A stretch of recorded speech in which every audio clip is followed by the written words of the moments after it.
Four happy hormones. First आहे serotonin. हा एक मूड स्टॅबिलायझर आहे.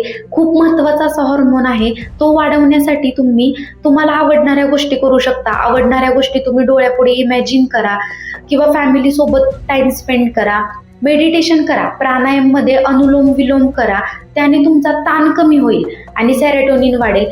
तसेच आहारामध्ये तुम्ही तीळ किंवा पंपकिन सीडचा समावेश करा आणि जर तुम्ही नॉनव्हेज खात असाल तर तुम्ही अंड्याचा समावेश करा. सेकंड आहे ऑक्सिटोसिन हॉर्मोन. तर बऱ्याच मुलींमध्ये PCOS PCODचा त्रास आपल्याला दिसून येतो.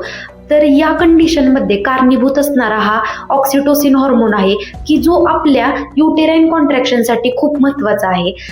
तसेच आफ्टर एज ऑफ 40 पाळीचा फ्लो कमी झालेला असतो, त्यामुळे हा ऑक्सिटोसिन हॉर्मोन स्ट्रॉंग ठेवणं खूप महत्त्वाचं आहे. आपल्याला माहिती असणारा डोपामाइन. तर डोपामाइन कमी झाल्यामुळे ट्रेमर्स येतात, एन्झायटी, घाबरणे, भूक न लागणे आणि मूड स्विंग्स होणे अशा अनेक कंप्लेंट्स येत असतात. तर मग डोपामाइन कशामुळे वाढेल? सूर्यप्रकाश घ्या किंवा आवडीचं जेवण करा, गार्डनिंग करा किंवा तुम्ही मॉर्निंग वॉकला जाऊ शकता किंवा आपल्याला सगळ्यांना आवडणारं म्हणजे शॉपिंग. तुम्ही शॉपिंगही करू शकता. बेसिकली तुम्हाला जे आवडेल ते तुम्ही करा. आणि लास्ट आहे एंडोर्फिन हार्मोन. तो तुम्हाला एक्सरसाइज केल्याने वाढेल. तर एंडोर्फिनच नाही, सेरोटोनिन पण एक्सरसाइज केल्याने वाढतो. That is a pain killer hormone. त्यामुळे तुम्ही हे तुमचे 4 हार्मोन स्ट्रॉंग ठेवा.